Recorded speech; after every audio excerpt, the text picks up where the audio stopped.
ერთი საკმაოდ საინტერესო და კარგი ამბავი. კიდევ ერთი წარმატება. ქართველმა ფრენბურთელებმა წარმატებით გადაალახეს ქვიშის ფრენბურთში 18 წლამდე ევროპის ჩემპიონატის საკვალიფიკაციო ეტაპი. ამირან ჯანგავასა და ცოტნე კვარაცხელიას წყვილმა ხორვატიისა და მოლდოვის წარმომადგენლები დაამარცხა და ჩემპიონატის ძირითად ბადეში მოხვდა. მათთან ერთად საქართველოდან გოგონათა წყვილი კესო ნარიმანიძე და მაია გელაშვილი ასპარეზობენ ქვიშის ფრენბურთის ევროპის ჩემპიონატის ძირითადი მატჩები დღეს დაიწყო და 14 სექტემბერს დასრულდება. ჩემპიონატს იტალიის ქალაქ კორილიანო როსანო მასპინძლობს და სწორედ იტალიიდან გვერდთვებიან ჩვენი სპორტსმენები. შუამ დღე მშვიდობისა, მოგესალმებით. ხო, დავიწყებთ ბიჭებთან საუბრით, რადგან დაძაბული საკვალიფიკაციო ეტაპის გავლა მოუწიათ, რამდენად რთული იყო შესარჩევი ეტაპის გავლა?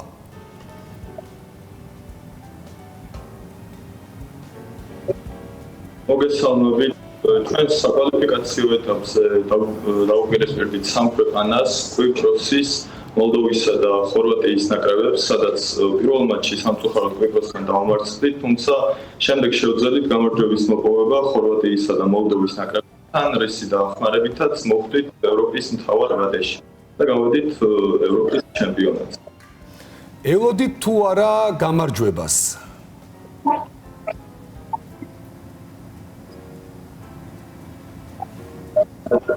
ძალიან გაგვიხარდა და საკმაოდ დაძაბული მატჩი იყო მოლდოვასთან და ხორვატიასთან 2-1 გარშემო გავიმარჯვეთ ორივე ქვეყანასთან. რადგან საკმაოდ დაძაბული მატჩი იყო, ძალიან დიდი სიხარული იყო ჩვენთვის და ჩვენთვის ეს სინგადათმული ნავიჯია. აბიკო, შენი ემოციებიც რომ გაგვიზიარო, ელოდი თუ არა გამარჯვებას?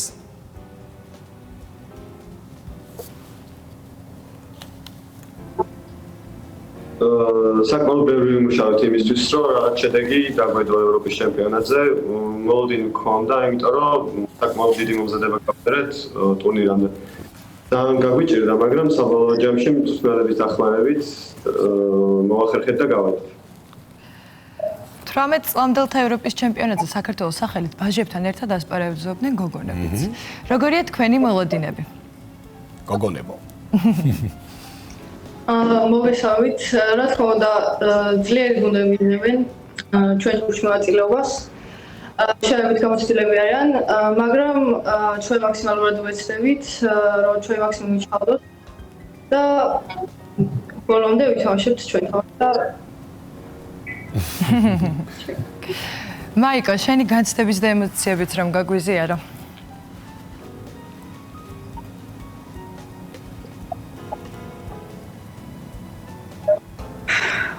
ჩემთვის ძალიან სასიხარულო, რადგან ეს იყო ჩემი ოცნება, ერთ-ერთი ოცნება, ძალიან მინდა რომ მეთამაშა საქართველოს სახელით საზღვარგარეთ და რადგან ეს ამოვედი, ყველანაირად ვეცდები რომ საქართველოს სახელი გავამართლო და ბოლომდე ვიბრძოლო. ბიჭებო, დღეს ვიცით რომ რამდენიმე საათში თამაში გაქვთ. ვინ არის თქვენი მეტოქე, რომ გვესაუბროთ უფრო დაწვრილებით?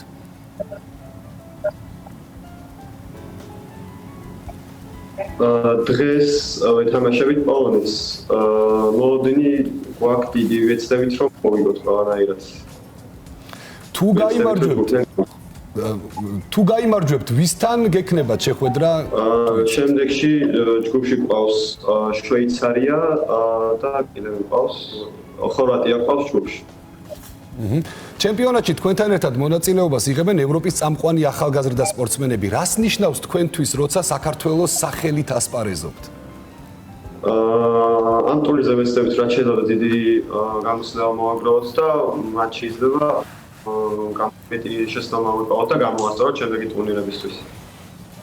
სამომავლო გეგმებზე რომ არ კითხოთ არ შეიძლება ახლა. რას ფიქრობთ სამომავლოდ რა იქნება? ამ ტურნირზე მაქსიმუმ და გავაკეთოთ და ბოლომდე ვაკეთებთ იმისათვის, რომ შევძლოთ ჩვენი ქვეყნის სახელი და ვეცადოთ გამარჯვება მოვუყოთ ჩვენ ქვეყანას. მეც მივუძლებო ეს პირველი თამაში და ვეცდები რომ ძალიან ბევრი გამოცდილება მივიღო და შემდეგ წლებში უფრო გარავიწყო ჩემი თავი და საქართველოს ხელით თამაშო ხოლმე სხვადასხვა ქვეყნებში. ჩვენ მაქსიმუმს ვწევდებით და სამომავლოდ საქართველოს სახელით ვიასპარეზებთ. გოგოებს მინდა ვკითხო, ფიქრობდით რომ ევროპის ჩემპიონატზე მოხვდებოდით? არა, მეგონა მარტო საქართველოსში დამაშტოების თამაშები ხოლმე და როდესაც გამიძახეს თავარჯიშო, აი მართლა მომხდები ხოლმე და ვდიოდი ქალაქიდან ქალაქში და აი მართლა ძალიან მიდოდა და რადგან დამიძახეს და წამოვიდი, ჩემთვის ძალიან მოულოდნელი და საშიარო იყო, აი ძალიან გამიხარდა. კესო, შენი მოლოდინების შესახებაც გითხარი. მე ვიყავი აქამდე ვიღებდი მონაწილეობას სხვადასხვა ჩემპიონატებში, მაგრამ იტალიაში პირველად წამოვედი და ვეცდებით ჩვენ მაქსიმუმ გავაკეთოთ. უთხარით, ხო, ბოლოს უთხარით გულშემატკივრებს, რას ეტყოდით მათ?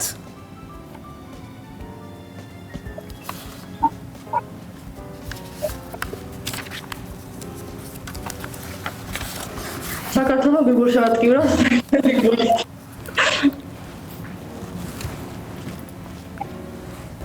დიდი მადლობა, წარმატებებს გისურვებთ.